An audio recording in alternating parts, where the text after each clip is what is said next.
Federal കോളേജിലെ 9ാം ക്ലാസ്സിലെ biology ക്ലാസ്സുകൾ ഇന്നോട് നമ്മൾ ആരംഭിക്കുകയാണ്.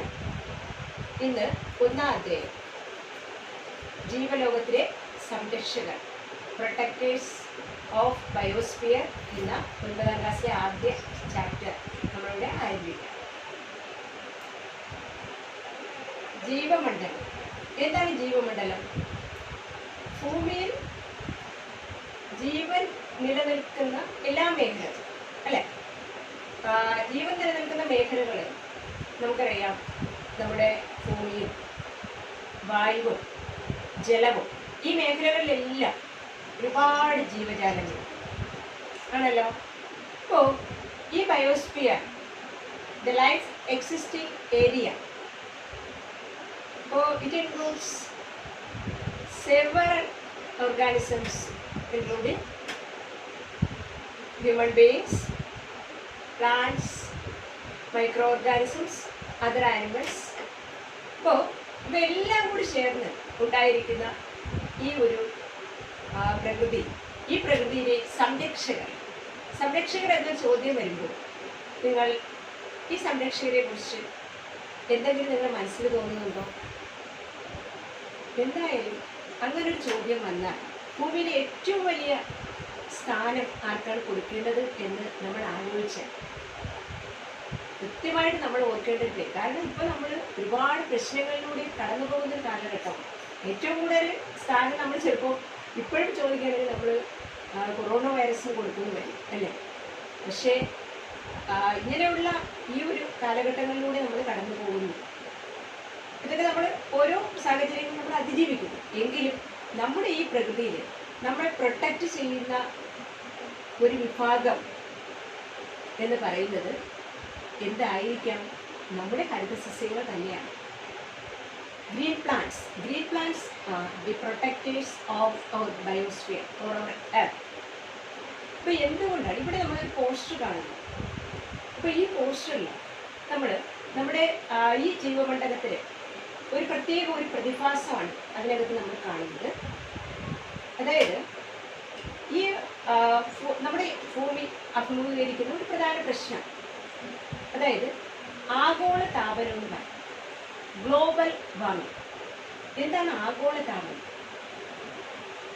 ആഗോള താപനം എന്ന് പറയുമ്പോൾ നമ്മുടെ പ്രകൃതിയിലെ ടെമ്പറേച്ചർ, താപം അനുദിനം വർദ്ധിച്ചുകൊണ്ടിരിക്കുന്ന ഒരു അവസ്ഥ നമുക്ക് കാണാൻ പറ്റും അല്ലേ. അത് നമ്മൾ അനുഭവിച്ചുകൊണ്ടിരിക്കുന്നു. ഒരുപാട് ദുരിതങ്ങൾ നമ്മൾ അനുഭവിക്കുന്നു. അതിൻ്റെ കൂട്ടത്തിൽ തന്നെ പ്രകൃതിയിലെ താപം കൂടുന്ന ഒരു അവസ്ഥ, അതിൻ്റെ ദൂഷ്യഫലങ്ങളെല്ലാം, വരൾച്ചയും ഇത് കാര്യങ്ങളൊക്കെ നമ്മൾ അനുഭവിച്ചതാണ്. അപ്പോൾ ഇങ്ങനെ ഒരു global warming, that is the rice in temperature of the earth, the rise in temperature of the earth. It is a phenomenon of rise in temperature of the earth, that is global warming. The phenomenon of rise in temperature of the earth, that is known as global warming. അപ്പോൾ ഇങ്ങനെ ഒരു പ്രശ്നം ഉണ്ടാകാനുള്ള main reason എന്താണ് എന്ന് നിങ്ങൾ ആലോചിച്ച് നോക്കിയാൽ ഒരു ഭൂമിയിലെ മറ്റൊരു പ്രധാന ഒരു പ്രതിഭാസത്തിന് ഇതിനെ നിയന്ത്രിക്കാൻ പറ്റും എന്ന് നമുക്ക് കാണാൻ പറ്റും.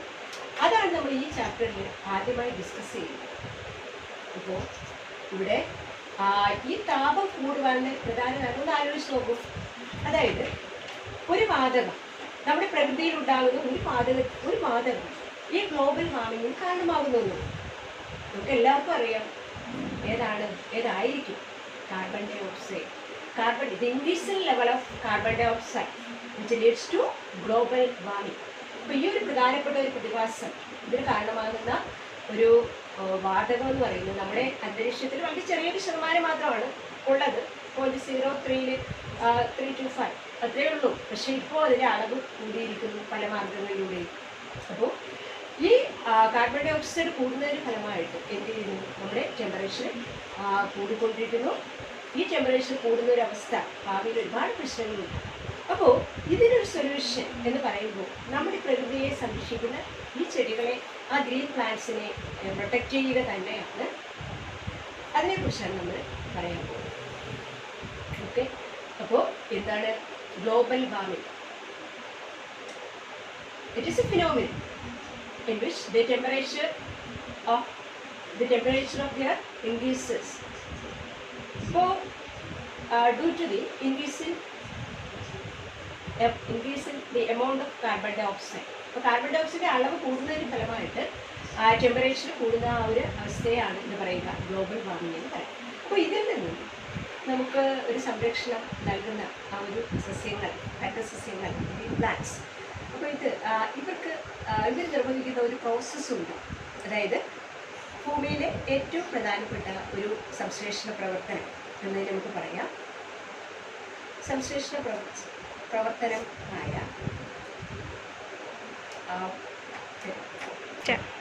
പ്രകാശ സംശ്ലേഷണം എന്ന് പറയും.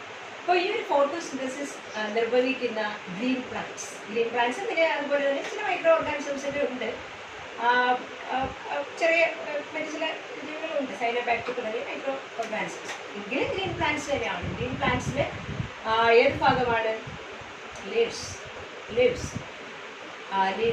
ഇപ്പോൾ ലീവ്സ് ആണ്. അതായത് ക്ലോറോഫിൽ ഗ്രീൻ പിഗ്മെന്റ്, ക്ലോറോഫിൽ, ഇതിൻ്റെ സഹായത്തോടു കൂടിയാണ് ഫോട്ടോസിന്തസിസ് നിർവഹിക്കുന്നത്. ഓക്കെ, ഇനി ഈ ഫോട്ടോസിന്തസിസും ഗ്ലോബൽ വാർമിംഗും തമ്മിൽ എന്താണ് ഇവിടെ ഒരു അതിലൊരു അവർ തമ്മിലുള്ള relation between photosynthesis and global warming. അതായത് നമ്മളിവിടെ ഒരു പോയിന്റ് പറഞ്ഞു, അതായത് ഗ്ലോബൽ വാർമിങ്ങിന് മെയിനായിട്ടും എന്ത് കൂടുകയാണ്? ചൂട് കൂടുന്ന മീൻസ് അവിടെ അതായത് കാർബൺ ഡൈ ഓക്സൈഡിൻ്റെ അളവ് കൂടുന്നതാണ് ചൂട് കൂടാൻ കാരണം. ഇവിടെ ഈ കാർബൺ ഡൈ ഓക്സൈഡ് ഉപയോഗപ്പെടുത്തുന്ന ഒരു പ്രോസസ്സാണ് ഗ്രീൻ പ്ലാന്റ്സ് നിർവഹിക്കുന്ന ഫോട്ടോസിന്തസിസ്. അതായത് ഫോട്ടോസിന്തസിന് കാർബൺ ഡൈ ഓക്സൈഡ്, പിന്നെ അതുപോലെ തന്നെ ജലം, മണ്ണിൽ ജലം എവിടെ നിന്നാണ് കിട്ടുക? സോയിലിൽ നിന്ന്, അല്ലേ? കാർബൺ ഡൈ ഓക്സൈഡ് ഇവിടെ നിന്നാണ് അന്തരീക്ഷത്തിൽ നിന്ന് കിട്ടും. ഇനി ഇപ്പോൾ കാർബൺ ഡൈ ഓക്സൈഡ്, ജലം, അതുപോലെ തന്നെ ഏറ്റവും മെയിനായിട്ട് അൾട്ടിമേറ്റ് സോഴ്സ് ഓഫ് എനർജി എന്ന് പറയുന്നത് സൺലൈറ്റാണ്. ഊർജ്ജം, എനർജി എന്ന് പറയുന്നത് സൺലൈറ്റാണ്. അപ്പോൾ സൺലൈറ്റ്, അപ്പോൾ ഇതൊക്കെ ഉപയോഗിച്ചുകൊണ്ട് സസ്യങ്ങളിലെ ഇലകളിൽ വെച്ച് നടക്കുന്ന വളരെ പ്രധാനപ്പെട്ട ഒരു പ്രോസസ്സ്. അപ്പോൾ ഈ പ്രോസസ്സിൻ്റെ ഫലമായിട്ട് കാർബോഹൈഡ്രേറ്റ് ഉണ്ടാക്കും, ഗ്ലൂക്കോസ് അവിടെ പ്രിപ്പയർ ചെയ്യപ്പെടുന്നു, അതോടൊപ്പം ഓക്സിജൻ ലിബറേറ്റ് ചെയ്യും, ഓക്സിജൻ റിലീസ് ചെയ്യപ്പെടും. അപ്പോൾ ശരിക്കും നമ്മൾ നോക്കിക്കഴിഞ്ഞാൽ what's the relation? That is the carbon dioxide from the atmosphere is absorbed by green plants. അപ്പോൾ carbon dioxide level, increase in level of carbon dioxide is the main reason of global warming. അപ്പോൾ global വാർമിങ്ങിൻ്റെ main reason എന്ന് പറയുന്നത് എന്താണ്? Carbon dye ഓക്സൈഡിൻ്റെ increase ആണ്. അപ്പോൾ ഇവിടെ carbon dye ഓക്സൈഡിനെ ഈ ഒരു പ്രോസസ്സിൽ ഗ്രീൻ പ്ലാന്റ്സ് അബ്സോർബ് ചെയ്യുമ്പോൾ അവർക്ക് ഈ അന്തരീക്ഷത്തിലെ കാർബൺ ഡൈ ഓക്സൈഡിൻ്റെ അളവ് കുറച്ചുകൊണ്ട് ഗ്ലോബൽ വാർമിങ്ങിന് എതിരായിട്ട് ഗ്ലോബൽ വാർമിങ്ങിനെ കുറയ്ക്കുവാൻ എനിക്ക് കഴിയും. അപ്പോൾ ദാറ്റ് ഈസ് ദ റിലേഷൻ. ഇവിടെ പ്രകാശ സംശ്ലേഷണവും പിന്നെ അതുപോലെ ഫോട്ടോസിന്തസിസ് തമ്മിലുള്ള റിലേഷൻ, കാർബൺ ഡൈ ഓക്സൈഡിൻ്റെ അളവ് കുറയ്ക്കാം. അപ്പോൾ ഗ്ലോബൽ വാർമിംഗ് നമുക്ക് കുറയ്ക്കാൻ സാധിക്കും എന്നുള്ളതാണ്. ഇനി അതായത് നമുക്ക് ഈ ഫോട്ടോസിന്തസിസിൻ്റെ അല്ലെങ്കിൽ പ്രകാശ സംശ്ലേഷണത്തിൻ്റെ കെമിസ്ട്രി എന്താണെന്ന് നമുക്ക് നോക്കാം. അപ്പോൾ പ്രകാശ സംശ്ലേഷണം എന്ന് പറയുമ്പോൾ ഇരകൾ വെച്ച് നടക്കും, അല്ലേ? വളരെ പ്രധാനപ്പെട്ട പ്രോസസ്സാണ്. നമ്മൾ ഈ ചാപ്റ്ററിൽ നിന്ന് ആദ്യം പോകുന്നത് ഇതിനെക്കുറിച്ചാണ്. ഇതിനെക്കുറിച്ച് വിശദമായിട്ടുള്ള നമ്മൾ വിശദമായിട്ട് പ്രതിപാദിക്കുകയാണ് ഫോട്ടോസിന്തസിസ്. അപ്പോൾ ഇവിടുത്തെ ഒരു കെമിസ്ട്രി പറയാം. അപ്പോൾ ശരിക്കും ഒരു ഇക്വേഷൻ നമ്മൾ എഴുതിയാൽ ഇവിടെ carbon dioxide CO2 6CO2 plus 6H2O gives C6H12O6 plus 6O2 എന്ന് പറയുന്ന ഒരു ഇക്വേഷനാണ് അതിൻ്റെ കെമിസ്ട്രി എന്ന് പറയുന്നത്. അപ്പോൾ അതുപോലെ സൺലൈറ്റും പിന്നെ ക്ലോറോഫിലും വേണം, ഇതിൻ്റെ സാന്നിധ്യത്തിൽ മാത്രമേ നടക്കത്തുള്ളൂ. അപ്പോൾ 6 കാർബൺ ഡൈ ഓക്സൈഡ് 6 ജലതന്മാത്രയുമായി ചേർന്ന് എന്തായി മാറുന്നു? C6H12O6 എന്ന കാർബോഹൈഡ്രേറ്റായ ഗ്ലൂക്കോസായിട്ട് മാറും. അതോടൊപ്പം ഓക്സിജൻ ലിബറേറ്റ് ചെയ്യപ്പെടുന്നു. അപ്പോൾ അതാണ് ഇവിടുത്തെ കെമിസ്ട്രി എന്ന് പറയുന്നത്.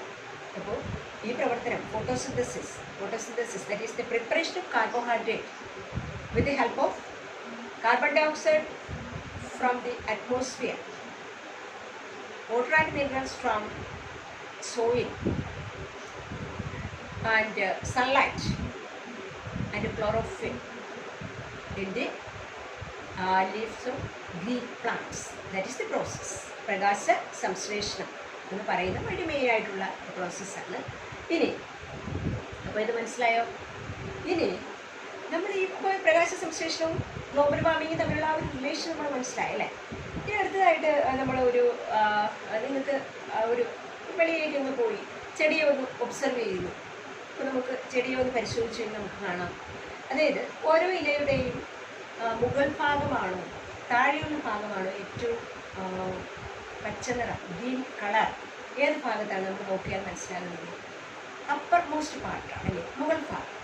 എന്തുകൊണ്ടായിരിക്കും ഇങ്ങനെ ഒരു അപ്പർ മോസ്റ്റ് പാർട്ടിൽ ഇതുപോലെ ഒരു പച്ച നിറം കാണപ്പെടുന്നത്? അപ്പോൾ നമുക്കറിയാം, ഇപ്പോൾ ഈ ഇലകളിൽ അടങ്ങിയിട്ടുള്ള ഹരിതകം അല്ലെങ്കിൽ ക്ലോറോഫിൽ, ഈ ക്ലോറോഫിലാണ് ഫോട്ടോസിന്തസിസ് നടത്തുവാനുള്ള രണ്ട് പ്രധാനപ്പെട്ട ഒരു ഘടകം. അപ്പോൾ സൂര്യനിൽ നിന്നുള്ള എനർജി, അതായത് സൺലൈറ്റിൽ നിന്നുള്ള എനർജി നമുക്ക് ട്രാപ്പ് ചെയ്യുകയാണ് ഫോട്ടോസിന്തസിസിലൂടെ ചെയ്യുന്നത്. അപ്പോൾ മുകൾ ഭാഗം ഡയറക്റ്റായിട്ട് സൺലൈറ്റിൻ്റെ ഭാഗത്ത് വരുന്ന ആ ഒരു ഭാഗം എന്ത് ചെയ്യുന്നു? സൺലൈറ്റിനെ ട്രാപ്പ് ചെയ്യും. അപ്പോൾ ആ സൺലൈറ്റ് കൂടുതലായി നിൽക്കുന്ന ഭാഗം, സൺലൈറ്റിൻ്റെ അടുത്ത് സമീപത്തേക്ക് നിൽക്കുന്ന ആ ഒരു ഭാഗം അപ്പർ പാർട്ട് അവിടെ എന്തായിരിക്കും? മോർ ഗ്രീനായിരിക്കും, നല്ല പച്ചനിറത്തിൽ കാണപ്പെടുവാനുള്ള കാരണം ഇതാണ്.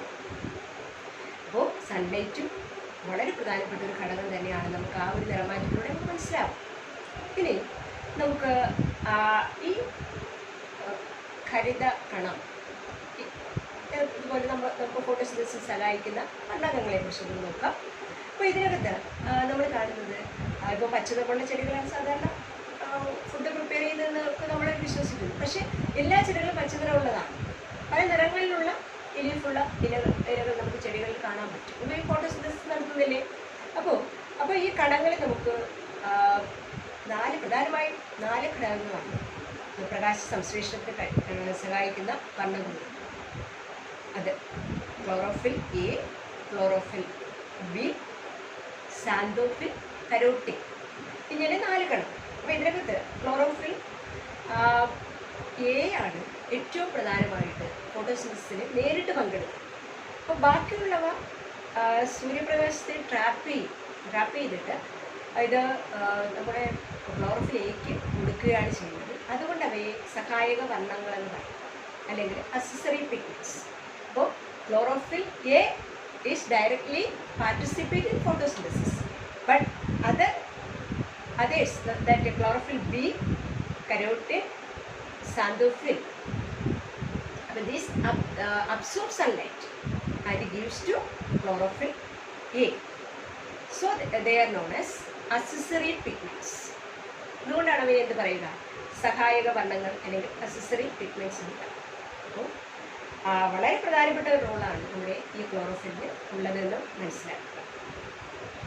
ഇനി അടുത്തതായിട്ട് ഞാൻ പറയാൻ പോകുന്നത്, നമുക്ക് ചിത്രത്തിൽ കാണാൻ കഴിയും നമ്മുടെ ക്ലോറോപ്ലാസ്റ്റ്, ഒരു സിംഗിളായിട്ടുള്ള ഒരു ക്ലോറോപ്ലാസ്റ്റിൻ്റെ ഘടന നമ്മൾ പരിശോധിക്കുകയാണ്. അപ്പോൾ ഈ ക്ലോറോപ്ലാസ്റ്റിൻ്റെ ഘടന എന്താണ്? നമുക്ക് സ്ട്രക്ചർ ഓഫ് ക്ലോറോപ്ലാസ്റ്റ് ചിത്രത്തിൽ നമുക്ക് കാണാം. അതായത് ഒരു ക്ലോറോപ്ലാസ്റ്റ് ഒരു ഡബിൾ ലെയർഡ് ആയിട്ടുള്ള ഒരു മെംബ്രെയിൻ ഉണ്ട്. ഇതിനകത്ത് ഇരട്ട സ്തരം എന്ന് പറയും, ഒരു ഇരട്ട സ്തരം ഉണ്ടായി ഓരോ ക്ലോറോപ്ലാസ്റ്റ്. ഇനി ഡബിൾ ലെയർഡ് മെംബ്രെയിൻ. ഇനി ഇതിനുള്ളിൽ a fluid which is known as stroma എന്ന് പറയും. ഇതിന് ഉള്ളിലായിട്ട് കാണപ്പെടുന്ന ഫ്ലൂയിഡ്. അപ്പോൾ ഈ ഫ്ലൂയിഡിലാണ് ബാക്കിയുള്ള ഭാഗങ്ങൾ കാണപ്പെടുന്നത്. ഇനി ഈ ഫ്ലൂയിഡിനകത്ത് കാണപ്പെടുന്ന sac like structures which are arranged one above the other, ഒന്നിനു മുകളിൽ ഒന്നായിട്ട് അടുക്കി വെച്ചിരിക്കുന്ന സ്ട്രക്ചേഴ്സിനെ പറയുന്ന പേരാണ് ഗ്രാന. ഇനി ഈ ഗ്രാനയെ ഇന്റർകണക്ട് ചെയ്ത് കാണപ്പെടുന്ന ഭാഗം, ഇവയെ ഇന്റർകണക്ട് ചെയ്ത് കാണപ്പെടുന്ന ഭാഗമാണ് നമ്മൾ കാണുന്നത് സ്ട്രോമ ലാമെല്ല എന്ന് പറയും. അപ്പോൾ ഈ മെയിനായിട്ട് ഇത്രയും ഭാഗങ്ങളാണ്. അപ്പോൾ ഇതിൽ ഫോട്ടോസിന്തസിസ് നടക്കുന്നത് 2 ഘട്ടങ്ങളുണ്ട് നമുക്ക് ഫോട്ടോസിന്തസിസിന്, ഇരുണ്ട ഘട്ടവും പ്രകാശഘട്ടവും. അപ്പോൾ ഈ ഘട്ടങ്ങൾ മെയിനായിട്ട് നടക്കുന്ന ഗ്രാനയിലും പിന്നെ അതുപോലെ നമ്മുടെ സ്ട്രോമയിലുമാണ്. അപ്പോൾ സ്ട്രക്ചർ ഓഫ് ക്ലോറോപ്ലാസ്റ്റ് നമ്മൾ കണ്ടു. എന്താണ്? Each chloroplast has a double layered membrane. Inside the chloroplast there is എന്താണ്? Stroma, fluid structure. It is not stroma. പിന്നെ അതുപോലെ സാക്ക് ലൈക്ക് സ്ട്രക്ചേഴ്സ്, ഒന്നിനു മുകളിൽ ഒന്നായിട്ട് അടിക്കുവച്ചിരുന്ന പോയിന്റ്സ് പോലെ കാണപ്പെടുന്ന ചില ഭാഗം, അതിനെ പറയുന്ന പേരാണ് എന്ത് പറയും? ഗ്രാന. ഗ്രാന. പിന്നെ grana are interconnected by stroma lamina. അപ്പോൾ ഇത്രയുമാണ് നമ്മുടെ ക്ലോറോപ്ലാസ്റ്റിൻ്റെ സ്ട്രക്ചർ എന്ന് പറയുന്നത്. ഇപ്പോൾ ക്ലോറോപ്ലാസ്റ്റ് ക്ലോറോഫിൽ പ്രകാശ സംശ്ലേഷണത്തിൽ വളരെ പ്രാധാന്യം അറിയിക്കുന്നുണ്ട്. നമ്മൾ മനസ്സിലാക്കേണ്ട കാര്യം എന്താണ്? ഇവിടെ കാർബൺ ഡൈ ഓക്സൈഡ് ലെവൽ ഒരു ആഗോള പ്രതിഭാസമായ ഈ ഒരു പ്രശ്നം ഗ്ലോബൽ വാർമിങ്ങിന് കാരണമാകുന്നു. അപ്പോൾ ഇത് ഒഴിവാക്കാൻ നമ്മെ സഹായിക്കുന്നത് എന്താണ്? ഓരോ ചെടിയും നമ്മൾ നട്ടു വളർത്തുക എന്നുള്ളതാണ്. ആ വനങ്ങളെ സംരക്ഷിക്കുക, ചെടികളെ സംരക്ഷിക്കുക, അവർ നമ്മളെ സംരക്ഷിക്കുക, നമ്മുടെ പ്രകൃതിയെ നമുക്ക് നമ്മുടെ പ്രകൃതിയുമായി ഇണങ്ങി ജീവിക്കുക. ഇണങ്ങി ജീവിക്കുമ്പോഴാണ് നമുക്ക് ഇതുപോലെ ഭൂമിയിൽ നമുക്ക് ജീവിക്കാൻ പറ്റും. പ്രകൃതിയെ നമ്മൾ നിരന്തരം ഉപദ്രവിച്ചുകൊണ്ടിരുന്ന അതിൻ്റെ ഫലങ്ങൾ നമ്മൾ പല രീതിയിലൊക്കെ അനുഭവിച്ചുകൊണ്ടിരിക്കുന്നു. ഇപ്പോൾ നമ്മളൊരു വൈറസിനെ പേടിച്ച് ഇങ്ങനെ ഓടുന്നു അല്ലേ മനുഷ്യർ. ഇപ്പോൾ ഇന്ന് നിൽക്കാൻ പറ്റുന്നില്ല, ആ രീതിയിൽ നമ്മൾ ഓടിക്കൊണ്ടിരിക്കുന്ന ഒരു അവസ്ഥ നമ്മൾ കാണുന്നു. അപ്പോൾ പ്രകൃതിയെ നമ്മൾ നന്നായി പ്രൊട്ടക്റ്റ് ചെയ്യുക. അപ്പോഴത്തെയും സസ്യങ്ങളും പ്രകൃതിയെ നമ്മെ പ്രൊട്ടക്റ്റ് ചെയ്യും. അപ്പോൾ ഇത് മനസ്സിലായോ? ഇപ്പോൾ ഇതിൻ്റെ കുറച്ച് നോട്ട്സും കൂടെ ഇതിലൂടെ അയക്കും. പിന്നെ ഞാൻ ക്വസ്റ്റ്യൻസ് തരും. അത് നിങ്ങൾ കുറച്ച് 1-2 ക്വസ്റ്റ്യൻസ് ഉണ്ടാകും. അത് ലോജിക്കായിട്ട് നിങ്ങൾ കുറച്ച് ആൻസർ കണ്ടുപിടിക്കാൻ ശ്രമിക്കുക. കണ്ടുപിടിച്ച് നമുക്ക് എഴുതി അയക്കാം. നന്നായിട്ട് പഠിക്കും. Thank you.